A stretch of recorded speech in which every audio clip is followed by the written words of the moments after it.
सभी मित्र तथा बंधुओं को नमस्कार। मित्रों, इस संसार में हर एक चीज़ों का एक्सपायरी डेट यानी उसका सक्रियता का उपयोगिता का समय निश्चित होता है। इसके बाद फिर से उसको रिचार्ज व रिन्यू व पुनर्जीवित करना पड़ता है। इस नवीकरण प्रक्रिया को आजकल का मोबाइल रिचार्ज और अनेक रिचार्ज के द्वारा हमें अच्छे से समझ में आता है। ठीक इसी तरह अच्छे और बुरे कर्म, किसी भी प्रकार का कर्म हो, उसका प्रभाव एक निश्चित समय के बाद अंत होने लगता है। इसलिए हम सही समय पर हर चीज, वस्तु, संपदा या संपत्ति को उपयोग में लाकर इसको सफल करना पड़ता है और भविष्य में जरूरी हर चीज का प्राप्ति के लिए प्रयास भी करना होता है। आइए अब हम निरंतर उमंग उत्साह से प्रयास करते रहने के लिए क्रियाशीलता नामक गुण का धारण करते हैं।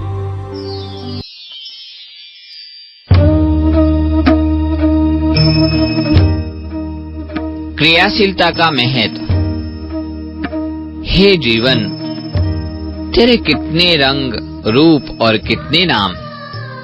किसने तुझे कविता, तो किसने विधाता का चित्र, तो किसने युद्ध का मैदान, किसी ने नाटक कहा।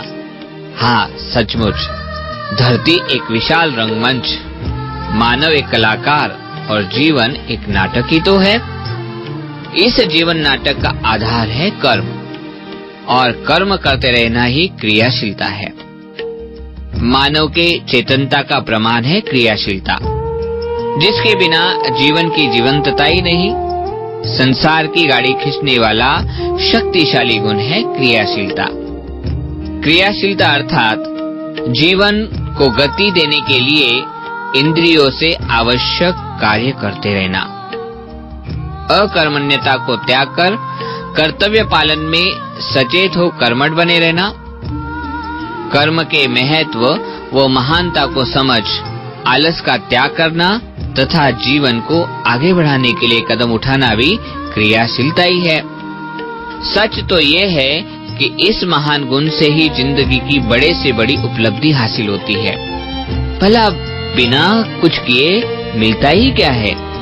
अगर सामने जल से भरा प्याला हो और हाथ आगे नहीं बढ़ाए तो जल की एक बूंद भी गले के नीचे नहीं उतर सकती। ऐसे ही पलके झपके ही नहीं या दिल धड़के नहीं तो जीना संभव नहीं। जीवन की छोटी सी जरूरत को पूरा करने के लिए कर्म यानी गतिशीलता अनिवार्य है।